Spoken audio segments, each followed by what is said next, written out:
I would like to request Principal Sir to present a token of appreciation from our side and felicitate esteemed speaker, sir. And the token of appreciation is a Bodo community gamusa. Gamusa is a traditional scarf from the Bodo community.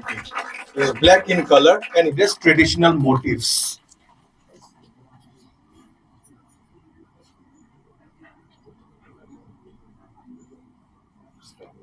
Please clap.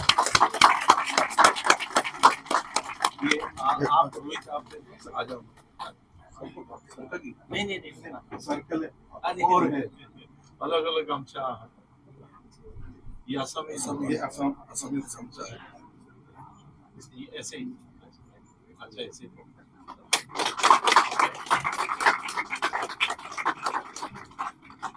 Next, I request one more comes. I request Pankaj sir to felicitate our principal sir with the Assamese Gamsa.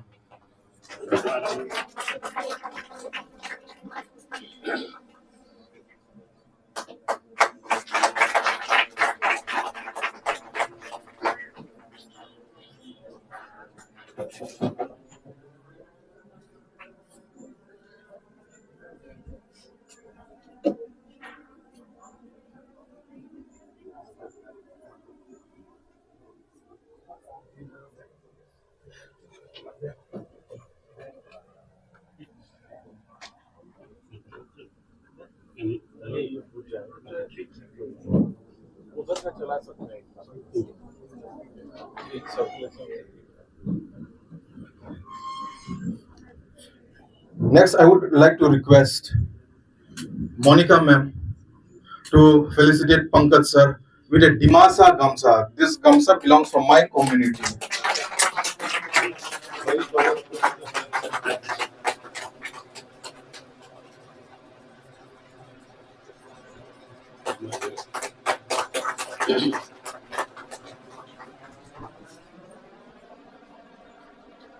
Next, before moving on to the core of the events, I would like to request Principal Sir to share a few words of wisdom and to enlighten and encourage you to participate more in the betterment of the society, this college, your own life, and everyone associated with you in general.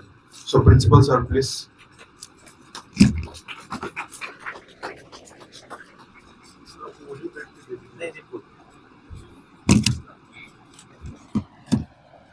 नमस्कार, good morning और सबको जुआ. I would like to take this opportunity to congratulate Dr. Rohit Juhari. तो सर्वप्रथम doctor Rohit Juhari के लिए जोरदार ताली. और क्योंकि सिर्फ हम जनजाति गौरव दिवस सेलिब्रेट नहीं कर रहे हैं, हमारा जो सेंटर फॉर ट्राइबल स्टडीज है उसका भी ये नोडल ऑफिसर है.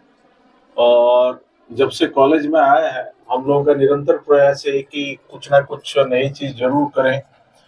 और in that sense I am very very happy and we feel proud also though we have been celebrating Janjati Gaurav दिवस. बट दिस ईयर आप लोगों का इतना बड़ा संख्या में इकट्ठे हुए हैं, सब बढ़ चढ़ के आए हैं, इसीलिए आप सबके लिए जोरदार तालियां और आप सभी का स्वागत है. और इस मंच पे आज का दिन और हमारे लिए बहुत महत्वपूर्ण और बहुत बड़ा दिन है, क्योंकि हम लोगों के हमारे साथ श्री वैभव जी का भी सानिध्य मिला है. तो आपका भी श्यामलाल कॉलेज में आने के लिए बहुत बहुत स्वागत है सर. और आप लोग जैसे कार्यकर्ता इस जनजाति समाज के लिए पूरा अपना जीवन जनजाति समाज के कल्याण के लिए आप लोग काम करते रहते हैं. और आप लोगों का भी इस आज का जो संगोष्ठी है इसमें भी आपका इसमें महत्वपूर्ण एक रहेगा. तो इसीलिए कॉलेज प्रशासन की तरफ से, श्यामलाल परिवार की तरफ से आप सभी को पुनः स्वागत है. और मंचासीन ऑल्सो डॉक्टर पंकज चौधरी है, जो भी कॉलेज का एक इंटीग्रल हर एक्टिविटी में, हर चीज में doctor Pankaj Chaudhary is always there to support. और मेरे साथ जितना भी मेरे कलीग्स है और डॉक्टर विवेकानंद नरोत्तम जी, वो भी जनजाति, आप सभी टीवी में भी देखते रहते होंगे, इस विषय पे भी चर्चा करते रहते हैं। बच्चे सिर्फ आप इसमें मत जाइए कि जनजाति गौरव दिवस और इनके पीछे जो भगवान बिरसा मुंडा है उनका भी जीवनी आप सभी को पता होना चाहिए। ऐसे बहुत सारे हीरोज है। मैं भी जिस जगह से बिलोंग करता हूँ, जहाँ से मेरा पढ़ाई लिखाई हुआ है, वहाँ पे भी आप लोग आश्चर्य होंगे। एक आई थिंक भारत का सबसे क्या कहते हैं कनिष्ठ, सबसे यंगेस्ट शहीद 10 साल का बच्चा बाजीराव, उसको भी आप लोग हिस्ट्री वाले भी नहीं जानते होंगे। इंडिया का ऑन डॉक्यूमेंट सबसे रिकॉर्डेड 10 साल का, शायद 10 साल से भी कम उम्र वाला एक बच्चा जो शहीद हुआ है फ्रीडम स्ट्रगल में, वो भी इसी समाज का हिस्सा है। तो ऐसा बहुत सारे आपको एग्जाम्पल्स मिलेगा जो हमारे कहीं आप लोगों के भी अपने अपने जगह में भी जरूर एग्जाम्पल होगा। और इनका तो जो कंट्रीब्यूशन है कल्पना से भी बाहर है। और बाकी जनजाति इसलिए भी सेलिब्रेट करना चाहिए जनजाति गौरव दिवस, क्योंकि जो ट्राइबल समाज से हमें जो ज्ञान मिलता है, जो ज्ञान परंपरा है, वो शायद हम में नहीं है। वो बहुत ही प्योर है, बहुत ही, उसका वर्णन नहीं कर सकते हैं। और इतना अच्छा एनईपी, बहुत अच्छी चीज हमें अपॉर्चुनिटीज मिला है जिसे हम लोकल नॉलेज एडेप्टेशंस कहते हैं, क्योंकि जनजाति समाज से बहुत कुछ सीखने को मिलता है। मैं और एक छोटा सा एग्जाम्पल देख के अपने वाणी को आराम दूंगा। मुझे कहीं एक IIM अहमदाबाद के प्रोफेसर वो बता रहे थे कि जब छत्तीसगढ़ में आप लोगों को पता हो, छत्तीसगढ़ में नक्सलाइट का इश्यूज तो चलता रहता, बहुत पहले बहुत ज्यादा होता था। तो उनका जो chief minister, honourable chief minister, उन्होंने एक कमेटी, शायद एक प्रोजेक्ट के नाते एक IIM अहमदाबाद को कुछ काम दिया था, कुछ प्रोफेसर लोग वहाँ पे, एक कि जो बच्चे अनाथ रहेंगे उनका एक सर्वे किया जाए, ताकि उनको सरकार के तरफ से पढ़ाई लिखाई सब बंदोबस्त किया जाएगा, ताकि आगे बच्चों को भी समाज में एस्टेब्लिश करना है। But to their utter surprise, आप लोगों को भी सुन के वो लगेगा कि कैसे समाज में हम लोग आजकल जी रहे हैं। उन्होंने काफी जगह सर्वे किया, सब जगह जहाँ जहाँ नक्सलियों का जहाँ भी उपद्रव था या जो भी कही है, तो जितना ऐसे लोग जिनका परिवार में कोई बचा नहीं था, तो वहां पे भी सर्वे किए, लेकिन वो गांव-गांव में जाके, लेकिन उनको कोई ऐसा बच्चा नहीं मिला जो क्या कहते हैं, जो बच्चा का आगे पीछे कोई नहीं है। ऐसा क्यों हुआ आप लोग सोचिए। बच्चा अनाथ है लेकिन समाज नहीं मानता है उनको अनाथ। कितना बड़ा सोच है, क्योंकि वो समाज का जिम्मेदारी बन गया, गांव का जिम्मेदारी बन गया कि ये बच्चे हमारे हैं, ये अलग नहीं है, ये मेरा बच्चा है।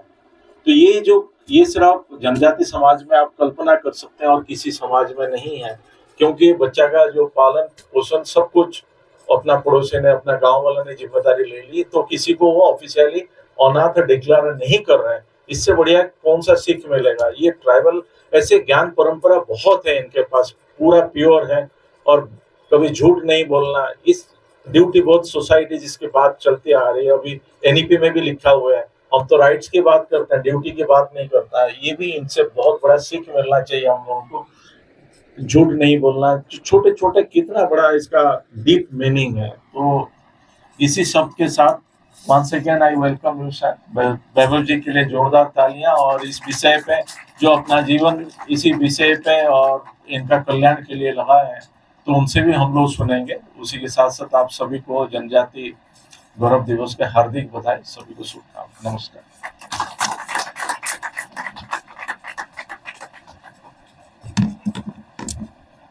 Thank you, Principal Sir, for your extremely enlightening words.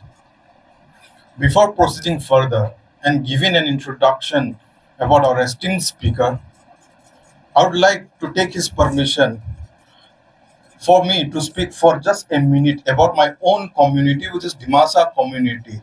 And Sir ne bola tribal Janjati. Esteemed speaker will also speak about the historical aspects of tribal Janjati as is highlighted in the poster, remembering Bhagwan Birsa Munda ji and Janjati freedom struggles. और अभी दौर है after NEP of Indian knowledge systems. So the community I belong from, Dimasa community, उसमें even before constitution was in place, divorce socially allowed है, widow remarriage allowed है by the society themselves. ये कहीं elders लोग, वो लोग, both males and females, they come together, the tribal elders, they sit and they deliberate. When a couple, a married couple asks for divorce, तो वो लोग बैठते हैं, प्रोस देखते हैं, कॉन्स देखते हैं, दोनों पक्ष के बातें सुनते हैं, एंड देन डिसीजन लेते हैं कि उस डिवोर्स से उस दोनों व्यक्ति का भला होगा कि नहीं. Likewise, widow remarriage and widower remarriage is also allowed.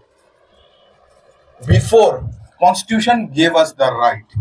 तो मैं ये क्यों कह रहा हूँ, esteemed speaker sir, principal sir, Pankaj sir, बस ये जताने के लिए कि हम लोग सभी का, सिर्फ जनजाति का ही नहीं, सभी का कल्चर में कुछ ना कुछ ऐसे प्रैक्टिसेस है जो बहुत ही फॉरवर्ड एंड प्रोग्रेसिव है सिंस टाइम इमेमोरियल, लेकिन हम लोग उसके ऊपर ज्यादा ध्यान नहीं देते. मैं खुद भी ध्यान नहीं देता था. जब मैंने सोचा इस बात पे कि एल्डर्स लोग बैठ के ध्यान से दोनों पक्ष सुन के वो लोग एक डिसीजन लेते हैं, तब मैंने सोचा वो डिसीजन क्यों लेते हैं, ताकि आगे जाके फैमिली के बीच में कोई जिंदगी बर्बाद ना हो. The divorce should not favour one and harm another, it should be favourable to both. तो जब यूनियन भी होगा, शादी भी होगा, वो एक फेवरेबल टू बोथ, एंड जब किसी वजह से अगर जुदा होना पड़े तो वो भी फेवरेबल टू बोथ. ये डिमासा कम्युनिटी का एक है, and the district I belong from, Dimasa district, CBSE का टेक्स्ट बुक्स में भी है. It is the first scheduled 6 scheduled district in India, Dimasa district and Karbi Anglong district.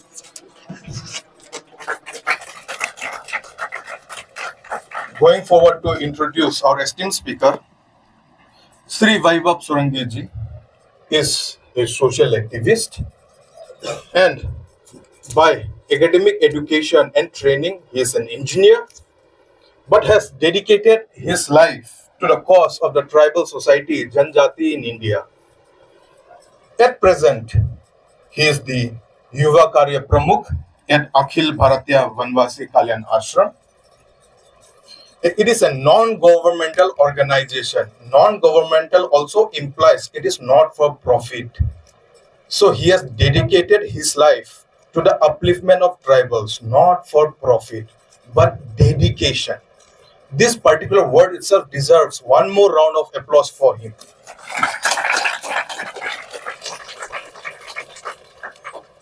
He was instrumental in organizing various programs and lectures, and he has contributed a lot to the upliftment of tribals, and today he is here before us to present the vast knowledge that he has gained through his dedication to the upliftment of specifically human individual like me and to all of you in general. So I would request the speaker, sir, to present his knowledgeable ideas, thoughts, and words. Speaker, sir.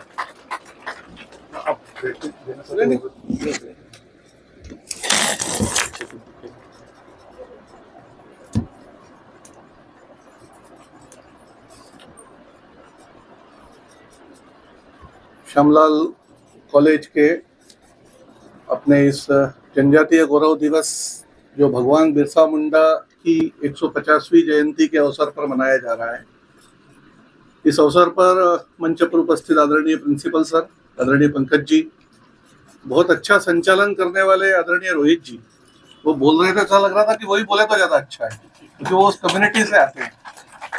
आदरणीय विवेकानंद जी, जिनको मैं नाम से जानता हूँ, ऐसे सब लोगों के नाम लिए, बाकी उपस्थित सारे प्राध्यापकगण हमारे गुरु हैं।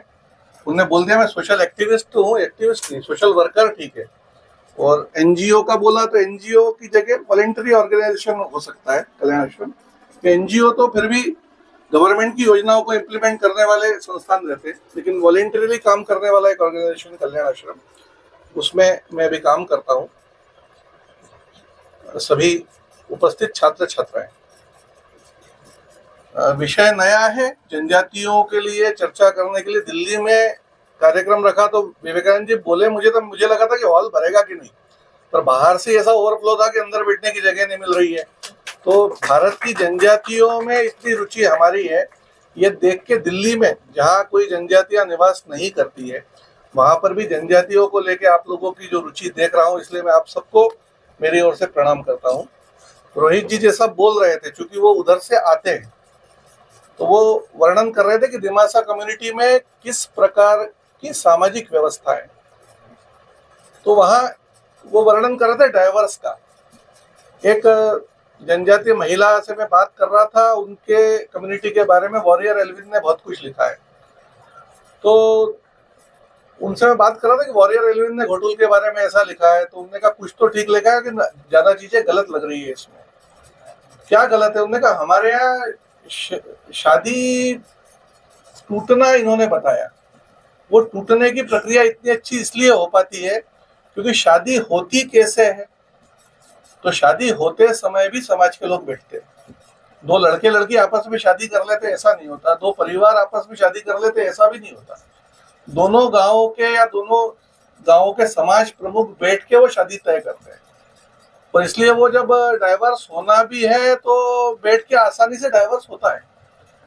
ये उनकी न्याय व्यवस्थाएं हैं, और इसलिए संविधान में भी हम देखते हैं, कॉन्स्टिट्यूशन में भी हम देखते हैं कि उन्होंने कहा 6th शेड्यूल का एरिया में पहली डिस्ट्रिक्ट है दिमासाऊ या कार्बी आंगलोंग, तो 5th शेड्यूल 6th शेड्यूल के एरिया है, वहां पर इन कम्युनिटीज को कस्टमरी राइट्स या कस्टमरी प्रैक्टिसेस का प्रावधान दिया गया है।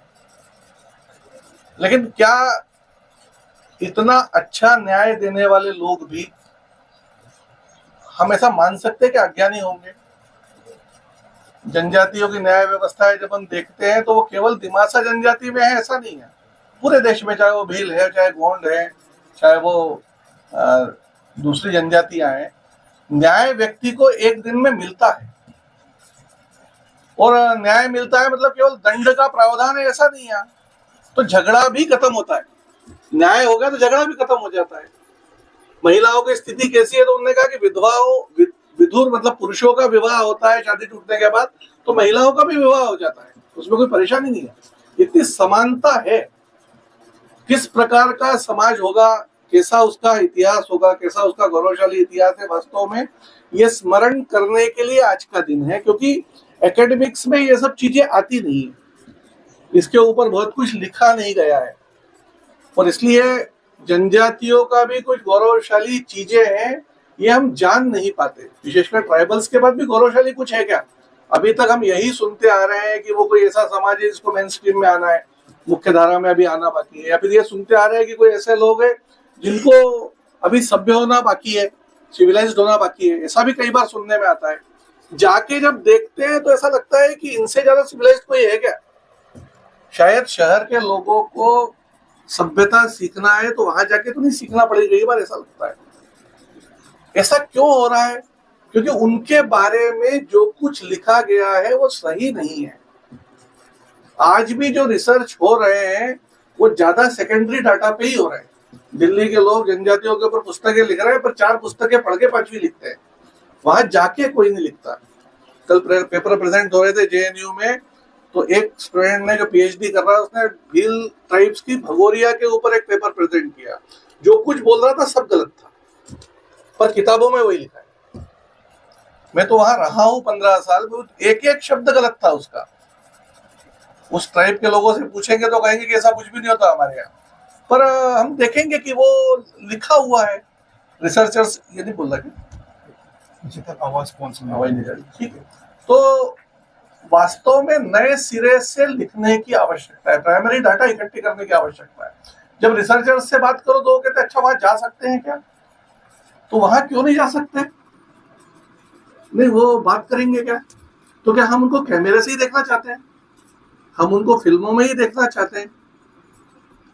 समझ में आता है कि भाई नेशनल ज्योग्राफिक चैनल पे हम शेर को देखते हैं, तो शेर से हम बात नहीं कर सकते, वो हमसे बात नहीं कर सकता, इसलिए ठीक है कैमरे पे देखते हैं। वो हम पे हमला भी कर सकता है, लेकिन क्या भारत की जनजातियां ऐसी है क्या? तो अंग्रेजों ने बता दिया नागा कैसे है, तो उन्होंने कहा हेड हंटर्स हैं। हमारे दिमाग में बैठ गया कि नागा हेड हंटर्स है, तो इसलिए हम नागाओं के बीच में जाके कुछ देख रहे हैं क्या? भील कैसे, तो उन्होंने कहा क्रिमिनल ट्राइब है। क्रिमिनल क्यों कहा उन्होंने, तो उनसे लड़ रहे थे, तो हमारे लिए फ्रीडम फाइटर्स थे ना, तो क्रिमिनल कैसे हो सकते हैं। तो इसलिए वास्तव में इस पूरी हिस्ट्री को और इस पूरे समाज को अपने नजरिए से देख के लिखने की आवश्यकता है। 4 वर्ष पूर्व भारत सरकार ने इस बात को ध्यान रख के जनजातीय गौरव दिवस घोषित किया। देखो हम अंदाज लगा सकते हैं कि जनजातियों के मामले में कितना उसको ऑफ कर दो। हाँ। आजादी के 75 साल बाद जनजातियों के लिए एक दिन घोषित हुआ। 75 साल लग गए, जबकि जनजातियों की संख्या अगर हम देश में देखेंगे तो लगभग आज की तारीख में 12-13 करोड़ है। इतना बड़ा समाज है, लेकिन उसको समझने के लिए भी कितना समय लग रहा है। हमारे देश में जनजातीय कार्य मंत्रालय मिनिस्ट्री आने में 2000 हो गया। 1950 में संविधान लिख दिया गया, पर मिनिस्ट्री 2000 में बनी, आयोग 2003 में बना। कितना लेट है। 2006 में कानून बना फॉरेस्ट राइट एक्ट, उसमें कहा गया है हमारी ऐतिहासिक भूल है कि हम इतने सालों बाद जनजातियों के अधिकारों की बात कर रहे हैं आज संसद में। ऐसा क्यों हुआ? तो वास्तव में इसके ऊपर किसी को अध्ययन करना है तो देश का एकेडमिक जगत ही है। उसके पास ही मैंडेट भी है, उसके पास भी समय भी है। हम देश के पॉलिसी मेकर से अपेक्षा करेंगे या देश के ब्यूरोक्रेट से अपेक्षा करेंगे तो उनके पास समय भी नहीं है, उनका एक काम भी नहीं है। ये अध्ययन तो देश के एकेडमिक जगत को ही करना है। इसलिए जनजातीय गौरव दिवस के दिन इन बातों का विचार करना कि हमारे देश का जनजातीय समाज किस प्रकार का है, क्या वो लायबिलिटी है, जैसा हम शहर के लोग मानते हैं कि सही में वो असेट्स है हमारे लिए। अगर इतिहास देखेंगे तो ध्यान में आएगा कि देश की ताकत है। अगर देश को हम विश्वगुरु बनाना चाहते हैं, अगर देश को हम कहते हैं कि 2047 भारत एक विकसित भारत होगा, तो विकसित भारत अगर बनाना चाहते हैं तो उसमें जनजातियों का रोल क्या होगा।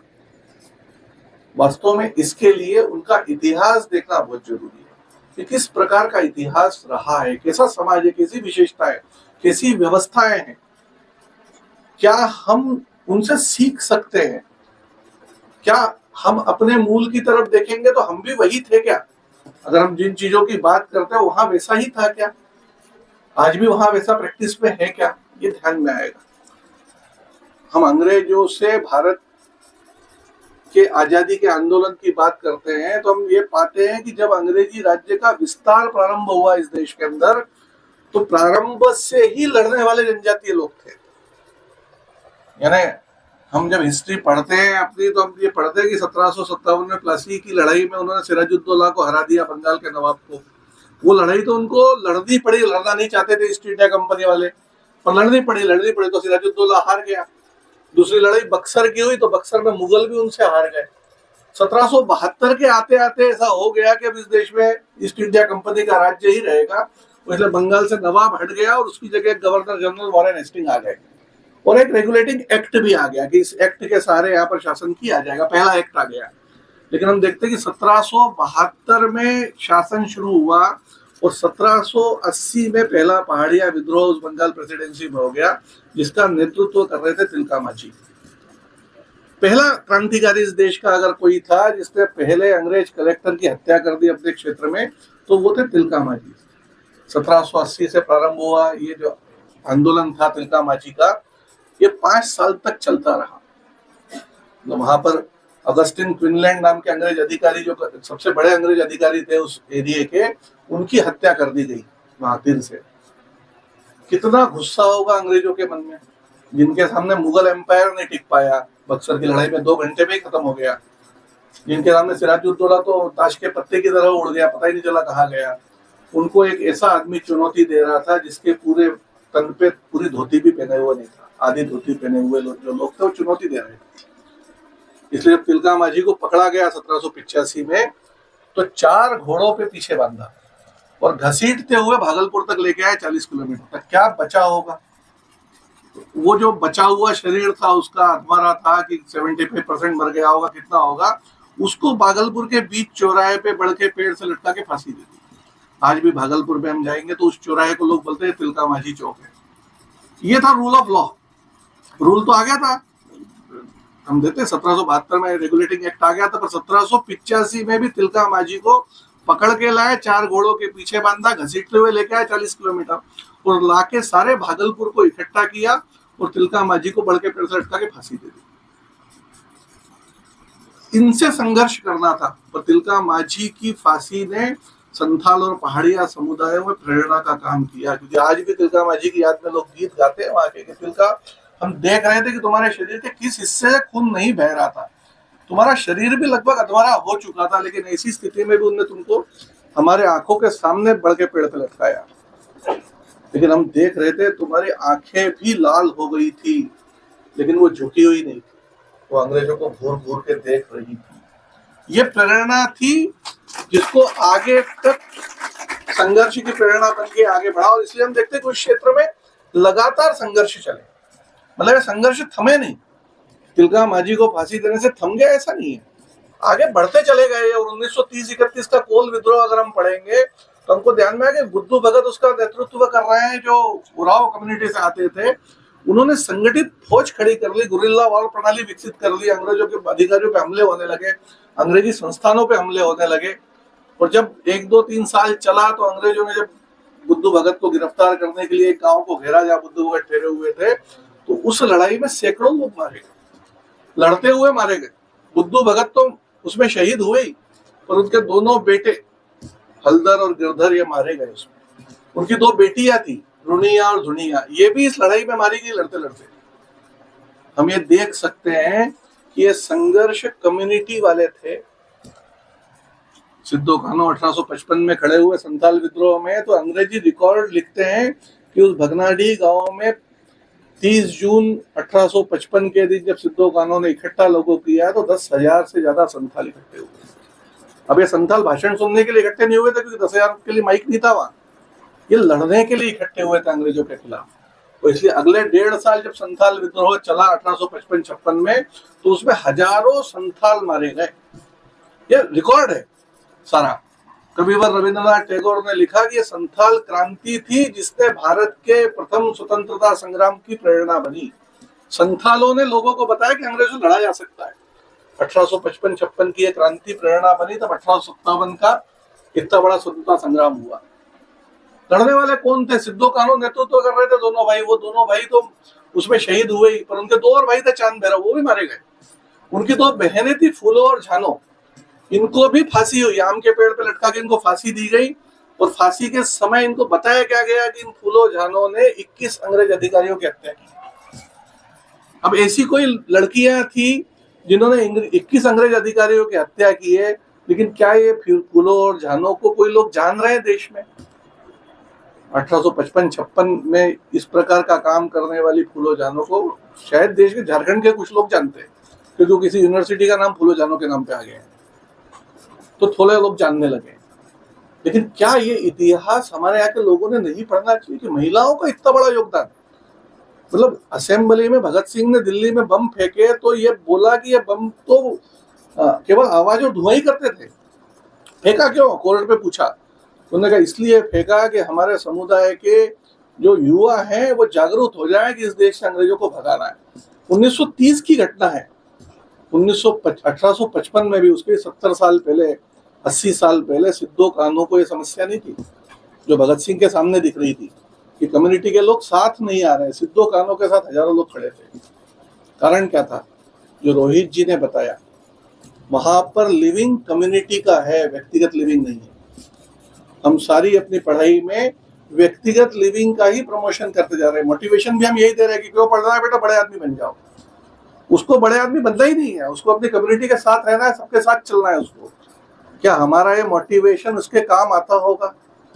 जब किसी एसटी को बोलते हैं वहां जाके, जब कॉलेजों में बोल रहे हैं कि भी तुम बड़े आदमी बन जाओ इसलिए पढ़ लो, तो उसको बड़ा आदमी बनना है कि उसको कम्युनिटी के साथ रहना है? इतिहास देखने से ध्यान में आता है कि वो सामाजिक रूप से ही, सामुदायिक रूप से ही रहना चाहता है, सबको एक साथ रखना चाहता है। अगर मैं आगे बढ़ूंगा तो बाकी सब भी आगे बढ़ना चाहिए मेरे साथ, ये उसका अभी भी सोच है। क्या हमारी पढ़ाई में ये बातें आ रही हैं? एनईपी में ये बातें नहीं आना चाहिए? कि हम बोल रहे हैं ग्रॉस एनरोलमेंट रेशो बहुत कम हो रहा है एसटी कॉलेजेस में, एसटी क्षेत्रों की बात कर रहा हूँ मैं एक कॉलेज में गया था, मैंने कहा कितनी सीटें? कासाबेल का था जशपुर जिले में, यही कार्यक्रम के लिए गया। तो उन्होंने कहा 90 सीटें हैं, लेकिन समस्या दूसरी है। मैंने क्या समस्या है? तो बोला 90 एडमिशन फर्स्ट ईयर में, सेकेंड ईयर में 15 ही है और फाइनल में 7 ही बचे हैं। ड्रॉप आउट बहुत है, एक तो इनरोलमेंट कम है, ऊपर से ड्रॉप आउट ज्यादा है। तो मैंने कहा पढ़ाई में ऐसा है क्या जो वो पढ़े, उनको नौकरी करना नहीं है? तो वास्तव में वहां पर कम्युनिटी लिविंग है, इसलिए लोग एक साथ लड़ पाए। महिलाओं की स्थिति कैसी है उन्होंने वर्णन किया। उनके वर्णन में ध्यान में आया होगा कि महिलाएं का दर्जा पुरुषों के बराबरी का है, इसलिए लड़ रही है बराबरी से। विद्यावती रो रही है, भगत सिंह को फांसी हुई तो विद्यावती रो रही है कि एक ही भगत सिंह क्यों पैदा हुआ, मेरी कोख से दूसरा क्यों नहीं हुआ। चापेकर बंधुओं के बाद तीनों बेटों की फांसी होने के बाद जब भगिनी निवेदिता उनसे मिलने गई, सांत्वना देने गई, तो रोने लगी। तो भगिनी निवेदिता ने सांत्वना दी कि आप चिंता मत करो, आप 3 गए, देश के लिए तो गए, तीनों को फांसी हुई, क्यों चिंता कर रही हो? तो उन्होंने कहा कि नहीं, आंसू इसलिए नहीं आ रहे कि मेरे 3 बेटे मारे गए, 3 को फांसी हो गई। आंसू मेरे इसलिए आ रहे कि मेरे 7 बेटे क्यों नहीं हुए, 7 काम आते देश में। ये जज्बा तो था माताओं में, पर लड़ने का था क्या? तो इसके ठीक अलग बात हम जनजाति कम्युनिटी में देख रहे हैं कि वह महिलाएं लड़ रही है, शहीद हो रही है, देश के लिए जा रही है, कुर्बान हो रही है। क्यों हो पाया ऐसा? क्योंकि वह महिलाओं की स्थिति ऐसी है। लेकिन क्या हमारा देश का एकेडमिक जगत इस बात को समझ पाता है कि आखिर वहां क्यों सेक्स रेशो गड़बड़ नहीं हुआ अभी तक, लिंगानुपात वहां बराबर क्यों है, शहरों में ही क्यों गड़बड़ा रहा है? सेव गर्ल चाइल्ड, ये उनको सिखाने की जरूरत क्यों नहीं पड़ रही? आज सेव है, सुरक्षित है, सभी कम्युनिटी में यह हाल है। कारण क्या है? मुंबई यूनिवर्सिटी के कुछ छात्रों को इंटर्नशिप करने के लिए उन्होंने बोला, तो हमने कहा पहले आप देख के आओ जरा, कहाँ जाना है? तो मैंने कहा कि भैया नंदुरबार चले जाओ आप। नंदुरबार में क्या करेंगे? होली का काठी पर्व है वहां, 7 दिन पहले आप जाके देख के आइए। गए वहां देखने के लिए, बड़े मुश्किल से गए, एकदम जाने को तैयार नहीं हुए, सुरक्षा का क्या हुआ, लड़कियां भी हमारे साथ में, जाओ कोई दिक्कत नहीं, आप जाओ, तो कार्यकर्ता है सब संभाल लेंगे। गए थोड़ा आग्रह करने पर, आने के बाद क्या बोले, अरे बहुत जबरदस्त था, अप्रतिम था, क्या अच्छा लगा आपको? तो बोले कम से कम 10,000 लोग इकट्ठे हुए थे उस पर्व पे, रात भर कार्यक्रम चला, रात भर लोग नाच कूद रहे थे। लेकिन आश्चर्य की बात यह थी कि उसमें से 5,000 लड़कियां थी जो अपने अपने गांवों से एक 15-20 किलोमीटर के एरिया में से, जंगल में से आई थी, उस जगह पे इकट्ठी हुई थी।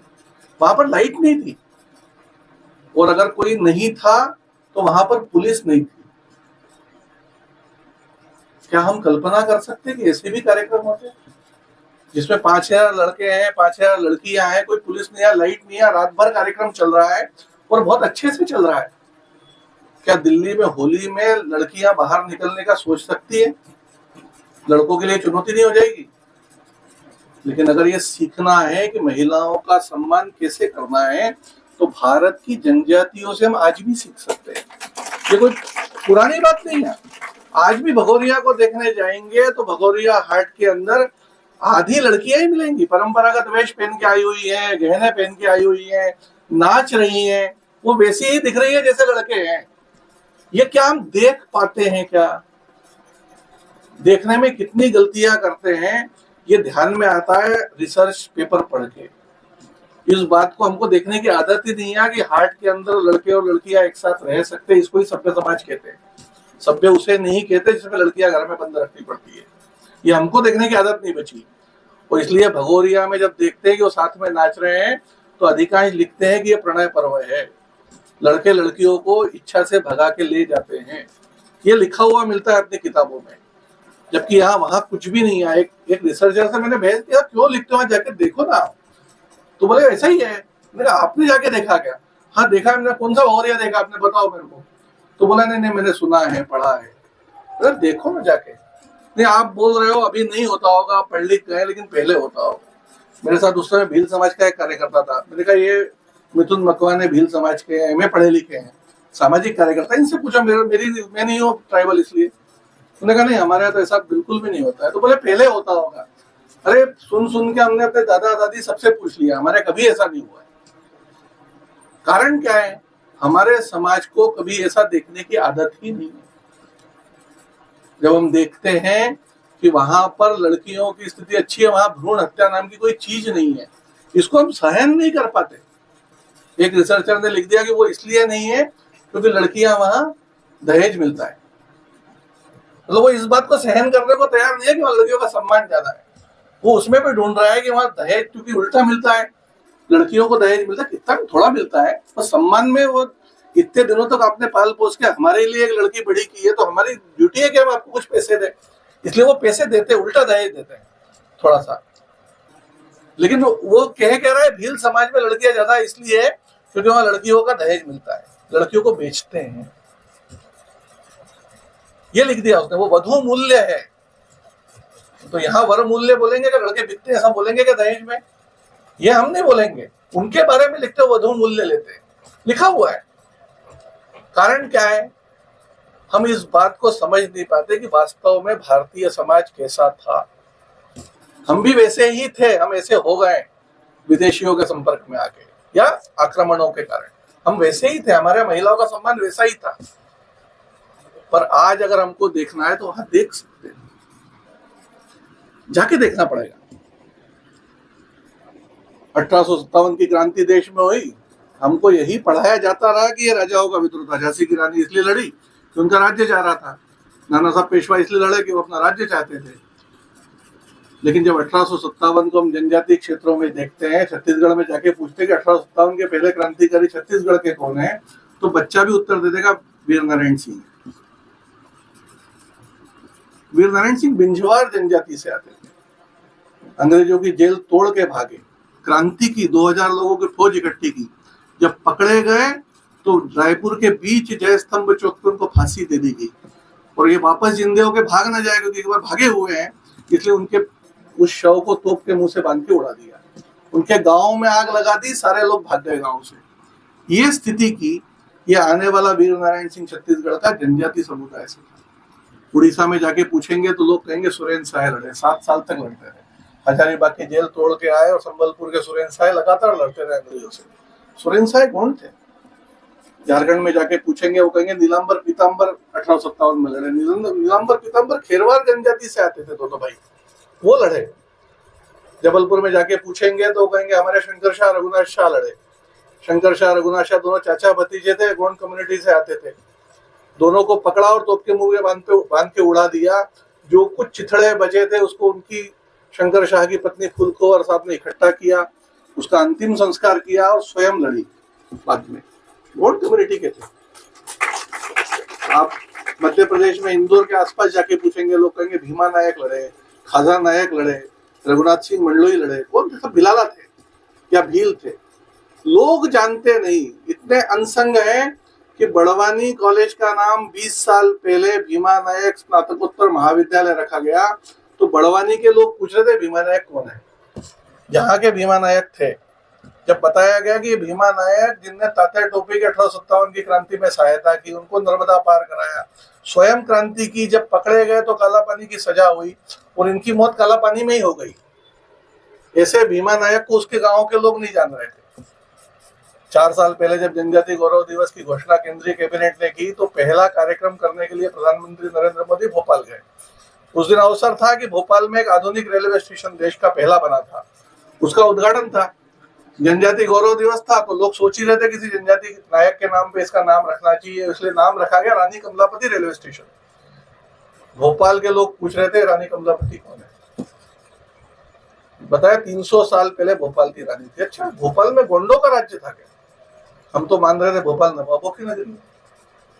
अरे भाई, गोंडों का राज्य बहुत लंबे समय तक भोपाल में नहीं, सब दूर रहा है। नागपुर की तो स्थापना गोंड राजाओं ने की है। भक्त बुलंदशाह ने नागपुर को बसाया है, रायपुर की स्थापना गोंडों ने की है, जबलपुर को गोंडों ने बसाया है। अच्छा, गोंड इतने महान थे क्या? हम क्या मान रहे ट्राइबल को? मध्य प्रदेश में अगरिया समुदाय के लोग लोहा बनाते थे, झारखंड में असुर समुदाय के लोग लोहा बनाते थे। अभी मैं नागपुर के यूनिवर्सिटी में गया तो वहाँ हमारे श्याम जी कोरेटी इतिहास के प्राध्यापक, उन्होंने एक डॉक्यूमेंट मुझे दिखाया कि 10वीं शताब्दी के अंदर चंदागढ़ के राजा जो गोंड समुदाय से आते थे, वो अपने राज्य में लोहा बनाते थे। हम कहते हैं कि कुतुब मीनार के पास लोहा स्तंभ लगा है, भारत में लोहा बनता था। किस विधि से बनता था हमको नहीं पता, वो विधियां सब खत्म हो गई। हम बोल रहे हैं इंडियन नॉलेज सिस्टम, हम तो वही विधियों से लोहा बना रहे हैं जो हमको अंग्रेजों ने सिखाया है। पर 1857 की क्रांति में जब अंग्रेजों ने ये देखा कि हमारे खिलाफ लड़ने वाले लोग ज्यादा कौन है, हाउस ऑफ कॉमन्स में चर्चा में उन्होंने कहा, एक पेपर प्रेजेंट किया, उसमें उन्होंने कहा कि हमारे ज्यादा सोल्जर भारत के जंगलों में मरे, नगरों से ज्यादा मरे। लड़ने वाले कौन थे? और इसलिए कहा इनका इंतजाम करना पड़ेगा, और इसलिए उन्होंने दो काम किए। एक काम किया कि सभी प्रकार के फॉरेस्ट राइट्स उनसे छीन लिए गए। जंगल जो उनका था, जिसपे उनकी आजीविका थी सारी, वो जंगल के सारे अधिकार छीन लिया। पत्ता तोड़ना भी अपराध था, घास काटना भी अपराध हो गया। आप अंदाज लगा सकते हैं समाज की स्थिति क्या हुई होगी। जिसके ऊपर सारी आजीविका उसकी थी, वही पूरा सरकार ने अपना कर लिया। आजादी के आंदोलन का एक नारा था कि अंग्रेज जमींदारी प्रथा देश में लाए हैं, और जमींदार किसानों की जमीन हड़पते चले जा रहे हैं लगान की कीमत पे। इसलिए आजादी मिलते ही पहला काम हम ये करेंगे कि आजादी की पहली किरण के साथ जमींदारी खत्म करेंगे और सभी किसानों की जमीन उनको वापस कर देंगे। लेकिन आजादी का ये नारा क्यों नहीं बन पाया कि जिन आदिवासियों से अंग्रेजों ने उनके जंगल छीने हैं, आजादी के बाद वो जंगल अब उनको वापस देंगे। ये समझने में भारत की संसद को 56 साल लगे, और जब समझी तब फॉरेस्ट राइट एक्ट जब संसद में आया तो उसके प्रस्तावना में लिखा गया कि हमारी ऐतिहासिक भूल थी कि हमने उनके जंगल उनको वापस नहीं किए। कितना लेट हुआ समझने में। जंगल के जब अधिकार ही छीन लिए तो पत्ता तोड़ना गुनाह था, खनिज कहां से लाते? क्या लोहे का खनिज उखाड़ सकते थे, अब खोद सकते थे अगरिया समुदाय के लोग? वो विधियां कहां से बचती? ये वैसा ही था जैसा मैनचेस्टर का कपड़ा बाजार में जब नहीं बिक रहा था तो ढाका के मलमल बनाने वाले कारीगरों के अंगूठे काट दिए गए। ये लगभग वैसा ही था, पर क्या हमने इसको समझा? हम कह रहे हैं कि इंडियन नॉलेज सिस्टम कहता है तो नॉलेज को डॉक्यूमेंट करना है जो भारत की जनजातियों के पास है। वो 30% है नॉलेज सिस्टम का भारत की, लेकिन क्या उसको बिना उनके गौरव को जगाए डॉक्यूमेंट कर पाएंगे? कर ही नहीं पाएंगे। हम समझ ही नहीं पाएंगे कि उसके जीवन मूल्य कैसे हैं, वहां की सामाजिक व्यवस्थाएं कैसी है, क्यों नहीं दे रहा वो। सर से चर्चा चल रही थी, प्राचार्य सर से, तो बता रहे थे वहां की कैसा मामला रहता है। अभी एक नारायणपुर जो बस्तर में है उधर, वहां एक वैद्यराज को पद्मश्री मिली। उनको सीएम ने बुलाया और पद्मश्री मिली है। हमारे राज्य के लोगों को तो सीएम भी जनजाति है वहां, विष्णुदेव जी। उन्होंने बुलाया और उनका सत्कार किया, सम्मान किया। सीएम हाउस में बुला के खाना वाना खिलाया, थोड़ा सम्मान किया और उनको कहा कि तुम्हारा जो ये ज्ञान है ये आगे किसी को दे दो भैया, ये तो ये ज्ञान खत्म हो जाएगा। तो उसने कहा नहीं, योग्य आदमी नहीं मिल रहा है। उससे लोगों ने बात की कि आपको योग्य आदमी कैसा चाहिए? आपका लड़का भी तो हॉस्टल में पढ़ता है, वो भी तो कॉलेज पढ़ा लिखा है, उसको दे दो और किसी को नहीं देना। तो उसको तो बिल्कुल नहीं दे सकता। बोले क्यों नहीं दे सकते? उसको तो तुम्हारा ही लड़का है। अरे बोले सब बेच खाएगा, तो कॉलेज में पढ़ रहा है, उसको सिखाया क्या जा रहा है? उसको सिखाया जा रहा है कि पूरा विश्व क्या है, मार्केट है। हम सिखा रहे हैं क्या पूरा विश्व परिवार है? हम अपने कॉलेजों में वसुधैव कुटुंबकम सिखा रहे हैं कि ग्लोबल मार्केट सिखा रहे हैं। तो उसको पक्का भरोसा है कि अगर इस जड़ी बूटियों का ज्ञान मैंने इसको दिया तो जंगल की सारी जड़ी बूटी खुद के बेच देगा, कुछ बचने नहीं देगा। तो आप कैसे करते हो? तो वो जाएगा जड़ी बूटी लेने, तो पहले उस जड़ी बूटी की पूजा करता है, निश्चित दिन उसको तोड़ने जाता है, उसको उस प्रकार से तोड़ता है जिससे उसको ऐसा नुकसान न हो जाए कि वो खत्म हो जाए। हम कहते हैं प्रकृति को भगवान के रूप में मानते हैं, तब प्रकृति बचती है, अन्यथा हाल दिल्ली जैसा हो जाएगा, सांस लेना मुश्किल है। टेम्परेचर 52.6 हो गया, सब कह रहे जंगल 2 गुना करना है। पर हमारा समाज जंगल आधा करने वाला है कि 2 गुना करने वाला है? हमारा जो डेवलपमेंट का मॉडल है वो जंगल को आधा ही करेगा, उसमें जंगल 2 गुना हो ही नहीं सकता। हमने जैसा समाज बना लिया है, अगर हमको वैसी समाज व्यवस्था सीखना है जिससे जंगल 2 गुना होता है, तो भारत के जनजातियों से ही आज भी सीखनी पड़ेगी। वो जंगल के बीच में रह रहा है, चारों तरफ साल और सागवान के जंगल होंगे, पर उसकी झोपड़ी का दरवाजा आपको आम के पेड़ का मिलेगा या बेर के पेड़ का मिलेगा। कारण क्या है? वो प्रकृति और व्यक्ति ये अलग अलग मान नहीं रहा, वो एक ही मान रहा है। उसको कभी नुकसान ऐसा नहीं पहुंचा रहा था आज तक, अब होने लगा। और इसलिए जंगल के अधिकार अंग्रेजों ने छीने, और दूसरा उन्होंने काम किया कि उनके बारे में इमेज गलत बनाना शुरू कर दी। क्रिमिनल ट्राइब एक्ट आ गया 1860 के बाद। मतलब ट्राइबल क्रिमिनल है ये भारत में पहली बार सुना। अभी तक हम ट्राइब को जानते थे शबरी के नाम से, वो क्रिमिनल का चित्र आता है क्या? अभी तक हम ट्राइबल को जानते थे घटोत्कच के नाम से, बर्बरिक के नाम से, उन्होंने नाम लिया दिमासा जनजाति में हिडिंबा हुई उसके नाम से। मनाली में जाते तो हिडिंबा माता के दर्शन करते हैं, वहां मंदिर बना हुआ है मनाली में। ट्राइब कहाँ रहती है? वहां असम में। मंदिर कहाँ बना है? मनाली में। इनके नाम से जानते थे, लेकिन अंग्रेजों ने हमको बताना शुरू किया कि ट्राइबल जो है वो आपराधिक है, क्रिमिनल है। आज तक इसका असर हमारे ऊपर है, सारे एकेडमिक जगत के ऊपर इसका असर है कि ट्राइबल समाज जो है आपराधिक है, ट्राइबल समाज जो है असभ्य है, इसको सभ्य बनाना है। ये मुख्य धारा में नहीं है, इसको मुख्य धारा में लाना है। हमने विकास की मुख्य धारा अलग खींच दी है, लेकिन सांस्कृतिक मुख्य धारा आज कौन सी है देश की? तो ध्यान में आएगा वो वही है जो वहां है। अभी आज भी हम पेंटिंग बनाएंगे, भारत में कोई आएगा विदेशी लोग, कौन सा G20 हुआ था, कौन सा हुआ था, तो सारी पेंटिंग वारली बनी हुई थी, पिथौरा बनी हुई थी। किसकी पेंटिंग है? सब ट्राइबल आर्ट है वो सारा। नृत्य प्रदर्शित करेंगे तो उनके पास ही, हम तो डीजे पे आ गए।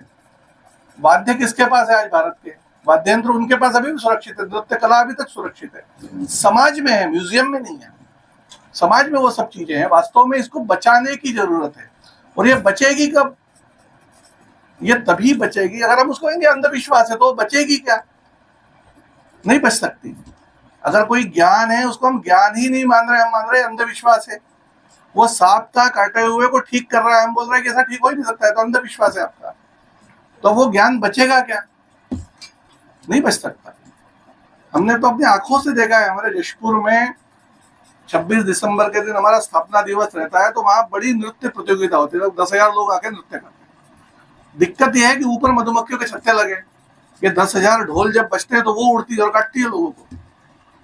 तो एक साल मैं भी वहां था, 3 दिन पहले जब छात्रावास के हमारे बच्चे नृत्य की प्रैक्टिस कर रहे थे, तो कुछ मधुमक्खियां उड़ी तो 3-4-5 लोगों को काट खाई। तो वो पास में हमारे एक अस्पताल है, उसमें गए, डॉक्टर के पास इलाज कर रहे हैं। वो डॉक्टर भी नया आया था, कार्डियोलॉजिस्ट है वो, उसने इलाज कर दिया। वहां तो सबका इलाज सबको ही करना है, कार्डियोलॉजिस्ट है तो भी इलाज करना ही था उसको। इलाज करते करते वो एक बच्चा बोला कि नहीं आज की समस्या है, कल सब ठीक हो जाएगा। तो डॉक्टर बोला कल क्या ठीक हो जाएगा? नहीं, कल वो बेगा आएगा, वो बांध देगा, फिर नहीं उड़ेंगी।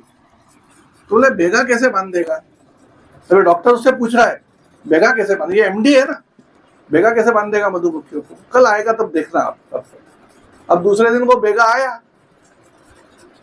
आया तो उसने कोई क्या कंडा वंडा जलाया, क्या बोला कि समझ में नहीं आया। आधे कपड़े पहना था, पूरा शरीर उसका जल चुका था धूप से, उम्र भी 70 साल के ऊपर थी। पर दूसरे दिन 100 ढोल बजे, लोग नाचे, 10,000 से ज्यादा लोग, एक भी मक्खी नहीं उड़ी।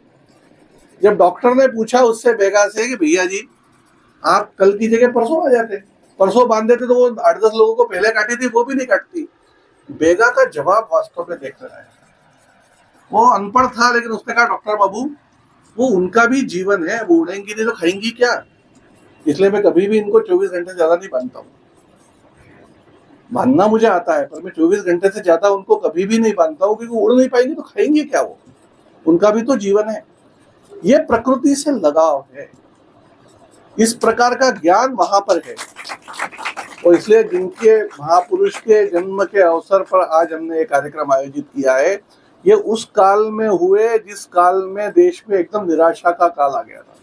1857 की क्रांति तो फेल हो गई थी, लाखों लोगों को फांसी के पे लटका दिया गया था। हम सब जानते हैं, इतिहास हमने पढ़ते हैं हम कि झांसी से कानपुर तक एक भी पेड़ ऐसा नहीं था जिसपे लाश नहीं लटक रही थी, ऐसा वर्णन आता है।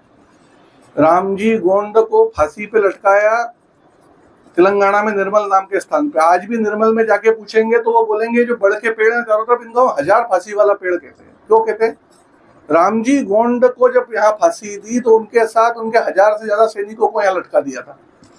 इतने लोगों को जब फांसी दी, समाज में निराशा आ गई। कितनी निराशा आई? तो हम सुनते हैं कि 1885 में कांग्रेस की स्थापना एक अंग्रेज ने की। कांग्रेस के शुरू के अधिवेशन अगर हम पढ़ेंगे तो उसमें यही लिखा हुआ है, पढ़े लिखे भारतीय लोग जो कांग्रेस के मंच पे थे वो यही बोल रहे थे कि अंग्रेजी राज्य अमर रहे। वो यही बोल रहे थे महारानी विक्टोरिया की जय। शायद कांग्रेस के अंदर स्वराज्य स्वदेशी ये शब्द आने में अगले 20 साल लगे, 1900 के बाद आना शुरू हुए। ऐसे निराशा के समय में झारखंड के जंगलों में भगवान बिरसा मुंडा का जन्म हुआ है। 15 नवंबर 1875 को उनका जन्म है और 9 जून 1900 को रांची के कारावास में आर्सेनिक नाम का धीमा जहर देके उनको मृत्यु दे दी गई। लेकिन भगवान बिरसा मुंडा का ये 25 साल से भी कम जीवन है, 24 साल 9 महीने का जीवन है। इस जीवन में उन्होंने कितना काम किया।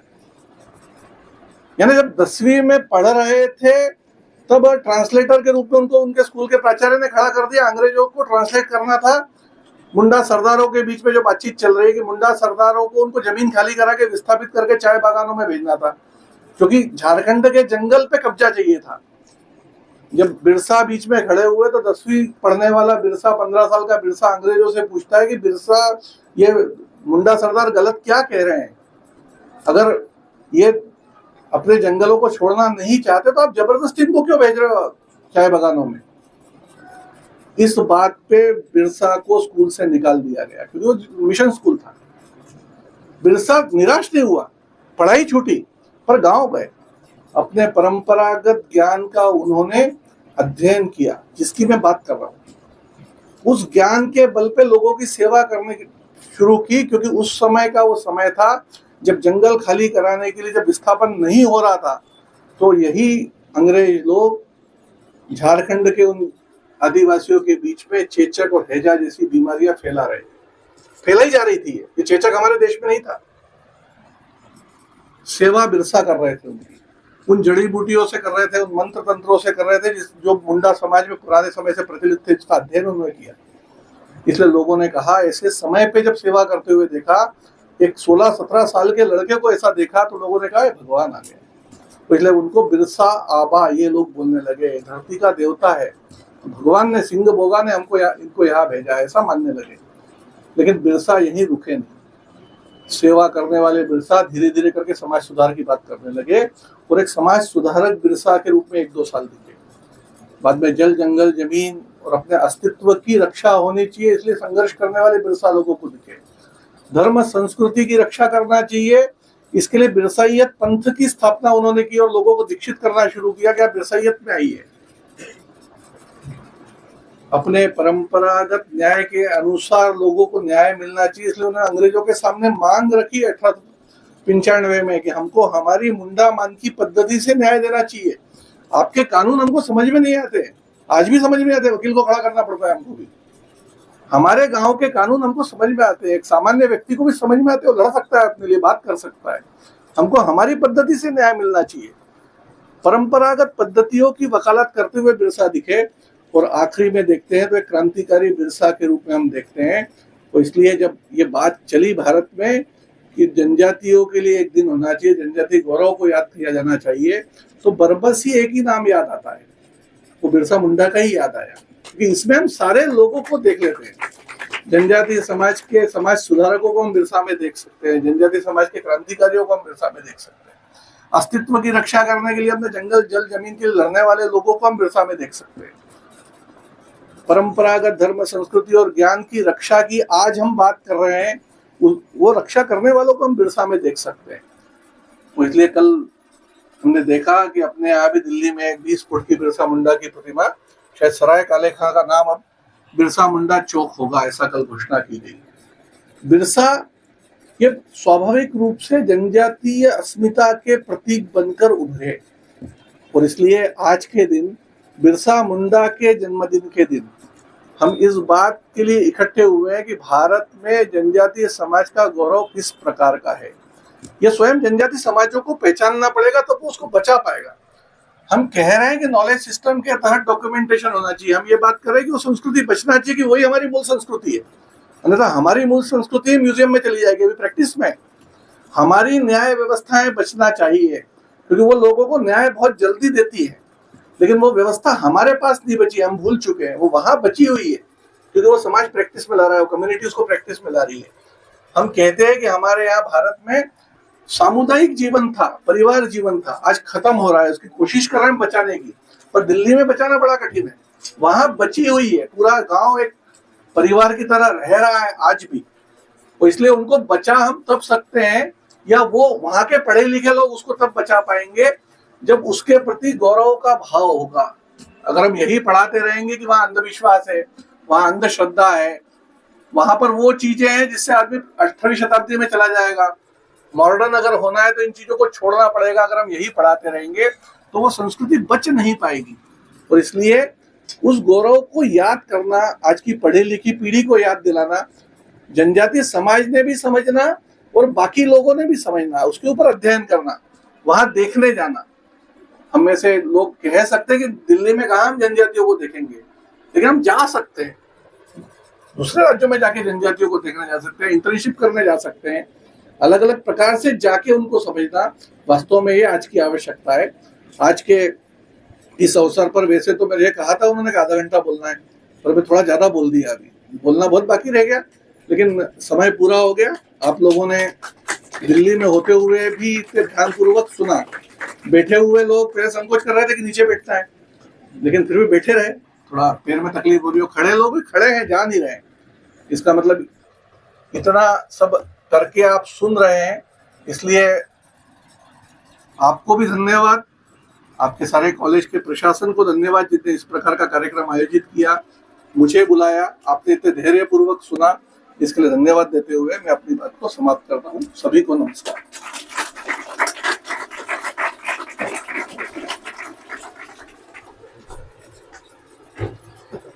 Students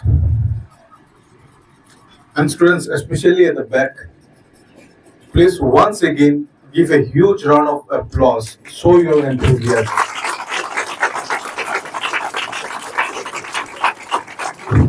Thank you for your enlightening speech, Speaker sir. अभी कुछ देर के लिए अगर इजाजत हो, आपके पास 5-10 मिनट हो तो स्टूडेंट्स के अगर उसके पास आप लोग के पास कुछ सवाल है जो पूछना है, some clarification, something that you want to know from our esteemed speaker sir. If you want to ask anything, please raise your hand. Sir, yes, suggestion भी हो सकते हैं, जैसे सर ने कहा अभी। हाँ, comments, suggestions, questions, queries, anything, even related to communication.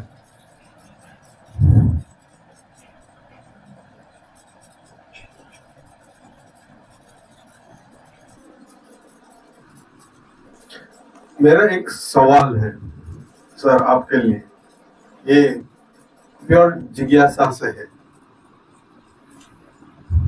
ये जब हम जनजाति बोलते हैं तो एक जितना तक जो मेरा फॉर्मल एजुकेशन से मुझे मिला है, जो सिलेबस पहले से रचा हुआ था, तो हम लोग को एक तरफ पेंट कर देते हैं कि झारखंड में जो जनजाति है वो भी एक है, नॉर्थ ईस्ट के जो है वो भी एक है। क्या ये सभी को एक जैसा पेंट कर देना, ये सोशली, एकेडमिकली तो बिल्कुल गलत है, बट सोशली ये सही है या नहीं? अगर है तो क्यों, और नहीं तो क्यों नहीं? ये मेरा एक जिज्ञासा वाला सवाल है कि ट्राइबल बोल देते हैं तो झारखंड नेपाल भी बहुत भेज देते हैं कभी कभी मुझे।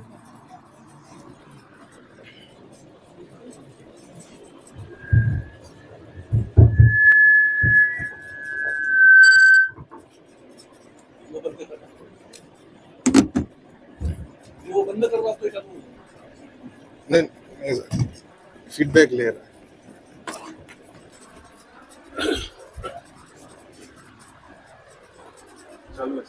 रोहित सर मेरे से पूछ रहे, उत्तर आपको पता है?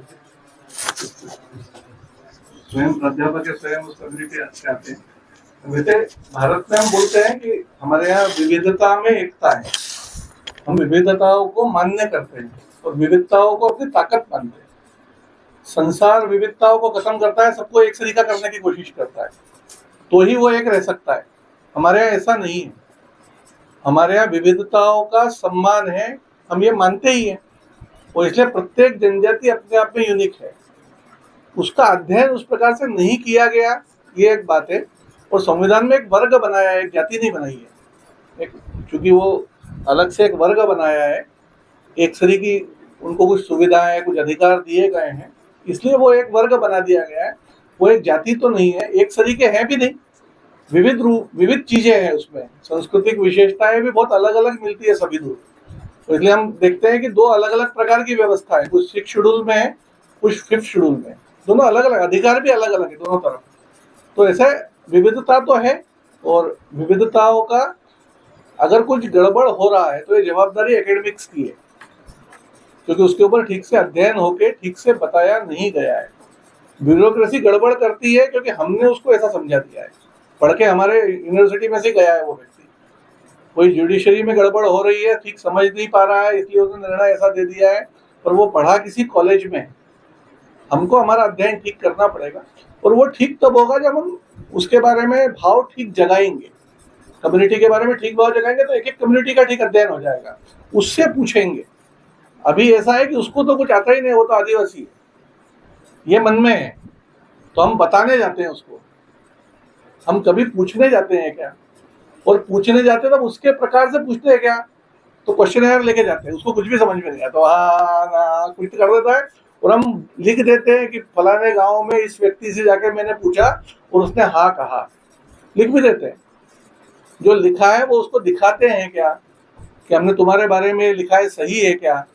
कभी नहीं होता, वैलिडेशन कभी नहीं करते उस कम्युनिटी से, क्योंकि हम उसको मानते ही नहीं है कि ये कोई ज्ञानवान व्यक्ति है, इसको भी समझता है। और इसलिए पॉलिसीज भी जब बनाते हैं तो उसके लिए बनाते, पर बनाते हमें, उससे नहीं पूछते कभी कि तेरे को चाहिए क्या। फिर वो जब स्वीकार नहीं करता उसको, तब बोलते हैं कि इनको कुछ समझता नहीं है। तब भी ये गलती अपनी नहीं मानते कि हमने पॉलिसी गलत बनाई, तब भी उसके ऊपर ही डालते हैं कि उसको आप समझ में ही नहीं आता, हम तो इतना सारा सब कर रहे हैं, लेकिन वो उनको कुछ समझ नहीं रहा। ये प्रॉब्लम है, इसका हल एकेडमिक्स में ही है, हमारे रिसर्चर्स को ही ठीक रिसर्च करना पड़ेगा। एनईपी में व्यवस्था हो गई है ठीक लिखने की, लिखना पड़ेगा, कॉलेज में और स्कूलों में सिलेबस में लाना पड़ेगा, ठीक से पढ़ाना पड़ेगा, तो उसमें से ये ठीक होगा। अच्छा सर कुछ बता रहे हैं?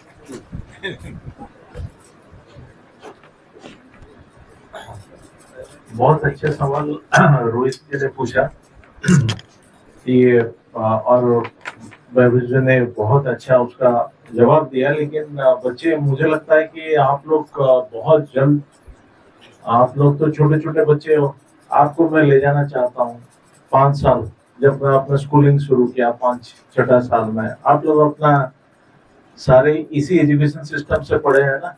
तो अभी रोहित सर का जो सवाल था उसका जवाब के लिए आप लोग बच्चे अपना 1st class, 2nd class, 3rd class याद करो, हर किताब को याद करो, किताब में क्या लिखा हुआ है, मैं अलग हूँ, तुम अलग हो, हर चीज में अलग अलग अलग, हम विभिन्न हैं, हम विभिन्न हैं तुम उड़िया हो, मतलब हर चीज में जो चीजें बता रहे हैं उसको सबसे ज्यादा हाईलाइट किया गया। इसीलिए we are trained in that system.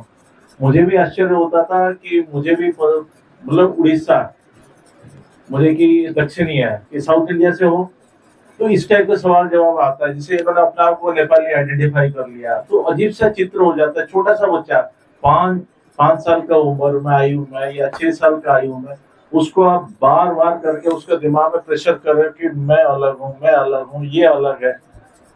Bharat के बारे में बताने की जगह हम कैसे कैसे अलग है एक दूसरे से, ये पढ़ाया जाता है। उसको, जैसे आपने बिल्कुल सही कहा, एनईपी इसको एड्रेस कर रहा है। अभी शायद 3rd क्लास का जो एनसीईआरटी बुक्स आए हैं, इसमें काफी बदलाव है ना, काफी बदलाव है। तो ये चीजें धीरे धीरे, क्योंकि we are trained in that system, education system, इसीलिए हमें वो ज्यादा दिखाई दे रहा है वो दृश्य कि मैं अलग हूँ, आप अलग हो, ये अलग है। तो ये सारी चीजें उसको एड्रेस करने का काफी काम किया गया। Any questions? Anyone else? मैं एक सवाल पूछ लेता हूँ बच्चों से, आपने सवाल किसी ने पूछा ही नहीं। बच्चे, एक सवाल मैं आपसे पूछना चाहता हूँ। जो बच्चे तो जनजाति समाज से आते हैं, उन्होंने देखा ही होगा, हम में से कोई कभी एक जनजाति गांव में गया है, या ट्राइबल विलेज जिसको कहते हैं, कभी विजिट किया है किसी इलाका में? Raise your hand. देखा है कभी? और देखा है तो क्या देखा? सबसे पहले स्ट्राइकिंग फीचर क्या देखा, और क्या सीखना चाहिए बाहर से देख के कि आपने कहा कि यार दिल्ली में मैं कैसा रह रहा हूँ? क्या सबसे, किसी ने भी नहीं देखा, कभी विजिट नहीं किया? देखा ही नहीं है। हाँ जी बच्चे, दिखाओ, बताओ क्या देखा आपने। बोल दो, ऊंचा बोल दो।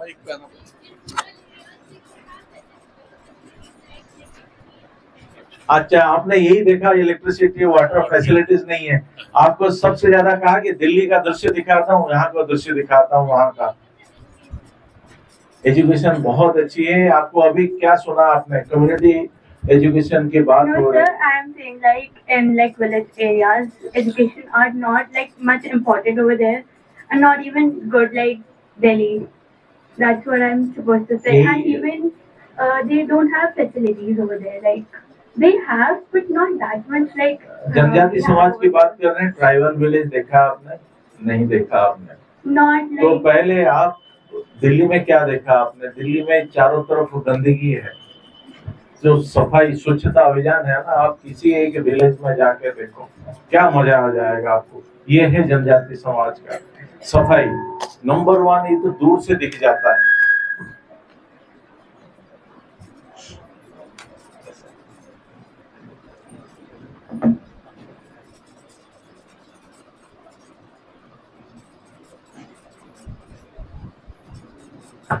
Sir, my name is Janvi. I'm from Himachal Pradesh. वहाँ पे मैंने एक चीज देखी है कि ट्राइबल कम्युनिटीज बहुत ज्यादा हैं, उनमें एकता बहुत होती है, जैसे जो यहाँ पे नहीं है वो चीज। हमारे वहाँ पे ट्राइबल कम्युनिटीज में एकता होती है। वो ऐसे होती है कि अगर हम एक कम्युनिटी के हैं तो वो एक दूसरे की गलतियाँ हो चाहे कुछ भी हो, एक साथ बैठ के सब कुछ सॉल्व करते हैं। जैसे सर ने कहा डिवोर्स की बात हो या कोई भी डिस्प्यूट हो, वो साथ में बैठ के पूरा सॉल्व करते हैं। बहुत बढ़िया।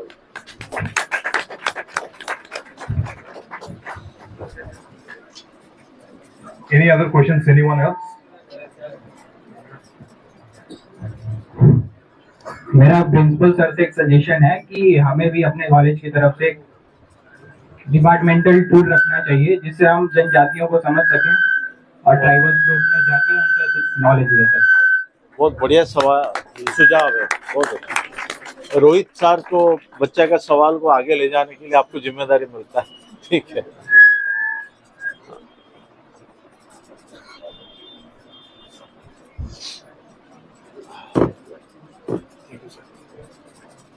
With this,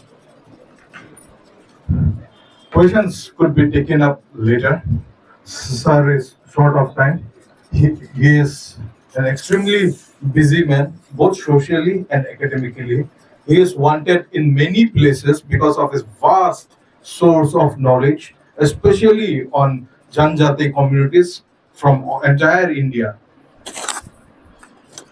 In the meantime, I would like to invite Pankaj sir, senior faculty, to say a few words of wisdom and share it with the students and everyone present here.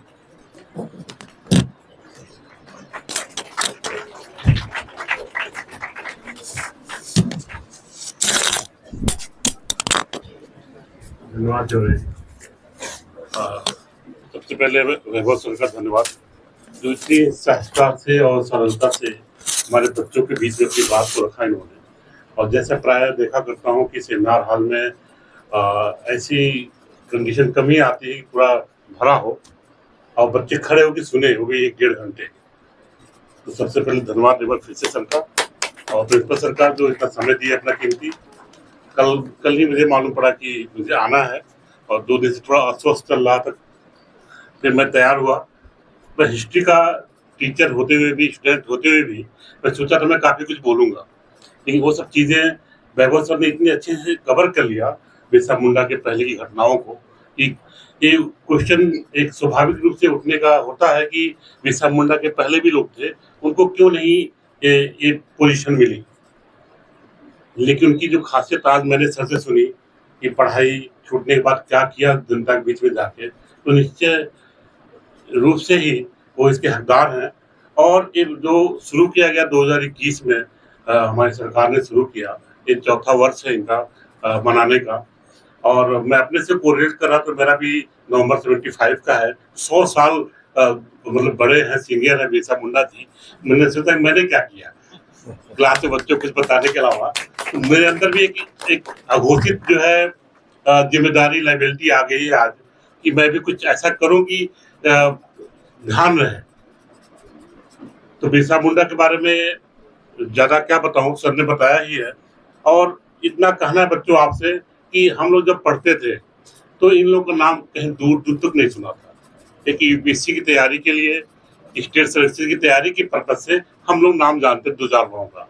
Sir ने इतनी जगहों का नाम अच्छे से बताया, north हो, south हो, या आपका एमपी का एरिया हो कहीं का, कि उतना हम लोग भी नहीं जानते हिस्ट्री टीचर हो के। एक तरीके से शर्म की बात है कि हम लोग जो हमारे हीरो रहे नेशनल, उनको इतना मतलब कि हम लोग भूल चुके हैं या याद ही नहीं करना चाहते, या ब्रिटिश जो राइटर्स थे, हिस्ट्री राइटिंग की बात हो रही है, तो वहाँ कोई उनको स्पेस नहीं दिया गया। तो एक नए सिरे से इनको जानने, इनको बढ़ाने की जरूरत है आज के डेट में। आज 2011 के जो पॉपुलेशन सेंसस आया था उसमें 8.6% हो चुके हैं ट्राइबल्स, और करोड़ों में तो मुझे नहीं जान, 10 पॉइंट कुछ करोड़ संख्या है सर। और इनके लिए गवर्नमेंट इस समय जो है 2 साल पहले इतना ज्यादा स्कीम ला रही है हर स्टेट में, हर पैमाने पे, कि मिडिल के पहले, मिडिल क्लास के बाद, pre matric, post matric, graduation के लिए, और इनके लिए गाँव में सुविधा देना, कि अब लगता है कि वाकई मेन स्ट्रीम में जुड़ पाएंगे। मैं भी जो है डायरेक्ट तो नहीं गया हूँ गाँव में, लेकिन इलाहाबाद रहते हुए रीवा जाना होता था तो बीच में ट्राइबल बेल्ट पड़ती थी, वो पहाड़ी का नाम भूल रहा हूँ मैं, कौन सी, बहुत अच्छा नाम है पहाड़ी का भी। तो एक ट्राइबल कम्युनिटी में जाने पे आप वाकई ये देखेंगे, तो सर ने, प्रिंसिपल सर ने बोला है कि सफाई एक कंसेप्ट उनका बहुत अच्छा है, सामुदायिक भावना जो उनके अंदर है वो बहुत बेहतर है। हम लोग आज बहुत कुछ उनसे सीख सकते हैं, सफाई हो, चाहे सर ने वही बात की थी कि वैभव सर ने कि सभ्यता की बात असभ्य उन्हें बोला गया, बराबर बोला गया। वो सिर्फ उनका अपना स्वार्थ था कि उनको जो डिफेम करना, क्योंकि अंग्रेज तो कभी नहीं चाहते थे उनके अलावा कोई और सभ्य है दुनिया में, वो अपने को सिविलाइज मानते थे। आज जो सिविलाइज एरिया है वो क्यों पड़ा नाम, वो इसीलिए पड़ा कि वो रहते थे, बाकी सब असभ्य है, अनसिविलाइज्ड है। तो जहाँ भी मेन जगह है आपकी सिविलाइज एरिया, वो उनके लिए। तो आप खुद सोचिए कि हमारी कंडीशन क्या रही होगी 150 साल पहले। 150वीं जयंती है बिरसा मुंडा की, हम 50 साल पहले भी जाते तब भी कितनी खराब कंडीशन थी, आज भी कितनी खराब है। तो हमें जो है नेपी में भी देखिए लोकल लैंग्वेज में पढ़ना, उनके लिए रोजगार उत्पन्न करना, और बहुत सी चीजों को समझने की जो है उसमें जरूरत बताई गई है, वो सही से इम्प्लीमेंट हो तो ऐसी चीजें आएंगी हमारे सामने कि हम लोग बहुत पीछे हैं। तो बस मैं इतना ही कहना चाहता हूँ बच्चों कि हम अवेयर हो चीजों से और इसको आगे बढ़ाएं। ये आपके ऊपर जिम्मेदारी है, आपके कंधों पे, कि हम लोग तो अभी इस पोजीशन में है कि आपको बता सकते हैं, लेकिन आप जो इसको इम्प्लीमेंट कर सकते हैं। ठीक है, फिर इतने के हिसाब से धन्यवाद देता हूँ सबको।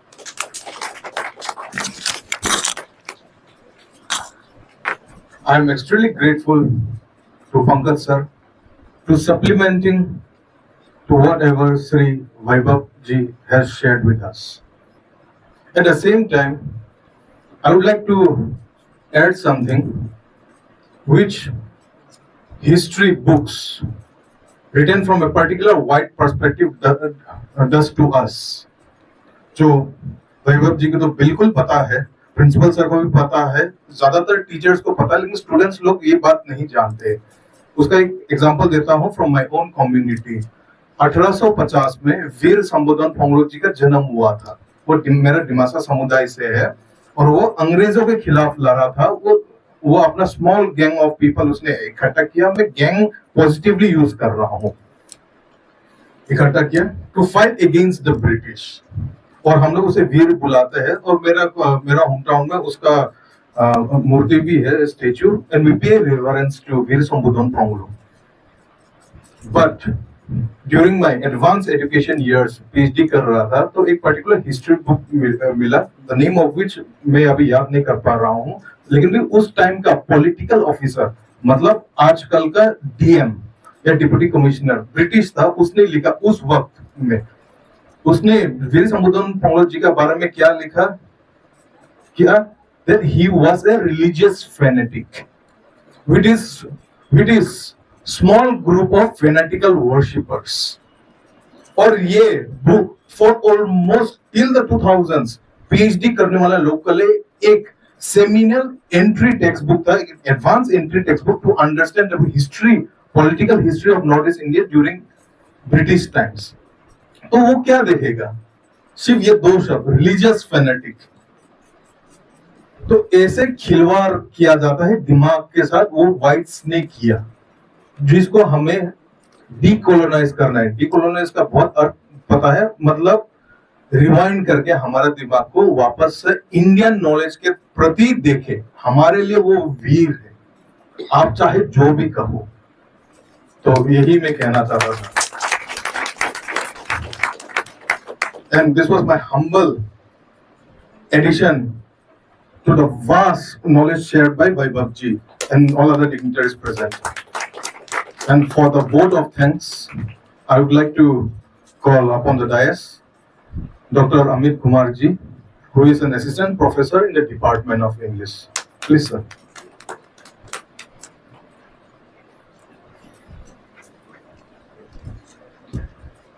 यूँ तो मैं अंग्रेजी विभाग से ताल्लुक रखता हूँ, परंतु आज सब हम एकत्रित हुए हैं भगवान बिरसा मुंडा जी के 150वीं पुण्यतिथि पर।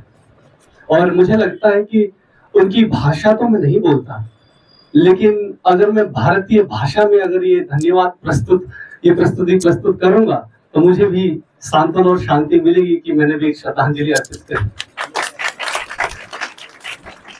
सर्वप्रथम मैं धन्यवाद करना चाहूंगा मंच पर आसीन हमारे मुख्य अतिथि वैभव जी का, हमारे प्राचार्य महोदय प्रिंसिपल सर हमारे प्रोफेसर रवि नारायण गर्ग जी का, और पंकज सर जी का जो यहाँ पर आए हैं और इस कार्यक्रम की शोभा बढ़ाई है। अब एक बात मैं यहाँ पर उजागर करना चाहूंगा कि क्यों हम सबके लिए ऐसे कार्यक्रम का आयोजन करना जरूरी है, अति आवश्यक हो जाता है। क्योंकि हम ऐसे कार्यक्रमों के थ्रू, ऐसे कार्यक्रम के आयोजन करने के पश्चात हम अपने मानवीय मूल्यों को जीवित रखते हैं। अभी एक बच्ची ने वहां से अपनी टिप्पणी की थी कि भारत का जो देहात है, गांव है, वहां पे बिजली नहीं है, पानी नहीं है। पर मैं आपको बताना चाहूंगा कि ये जो सर आपके सामने बैठे हैं, मैं जो धन्यवाद प्रस्तुति दे रहा हूँ, और भी हमारे कई शिक्षकगण वो गांव से ही आते हैं, और गांव में वो मानवीयता है, वो मूल्य है, हमारे समाज के बसते हैं, जिनको हमें उजागर करना और अगर हमको उनको अपने साथ रखना बहुत आवश्यक हो जाता है। क्यों? मैं आपको बताता हूँ अपने समाज, हमारे भारतीय समाज की खासियत। हमारे विवेकानंद सर जो हमारे ही कॉलेज के शिक्षक है, यहाँ खड़े हैं पिछले 1 घंटे के अंतराल से।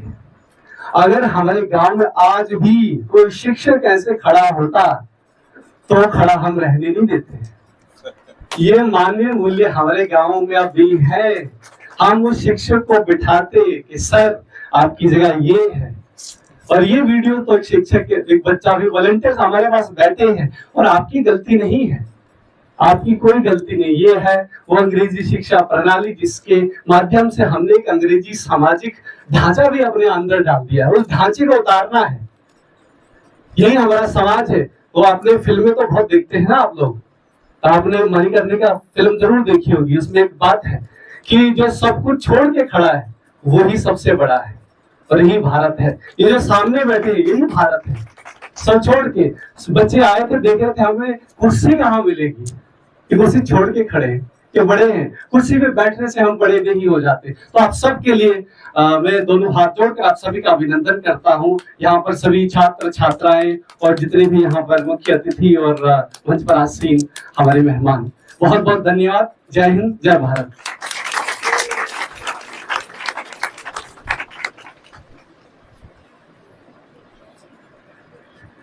With this vote of thanks, we have come to the end of our solemn occasion.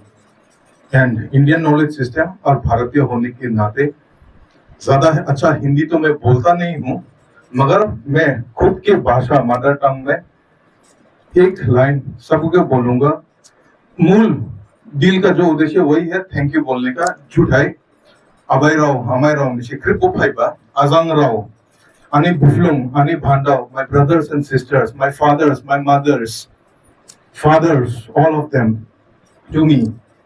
Krimo nisbo phaiba ang hamsning hamzauka madai God jing jingkhe naidu ore jing kripke bo hamsin dengjing juthai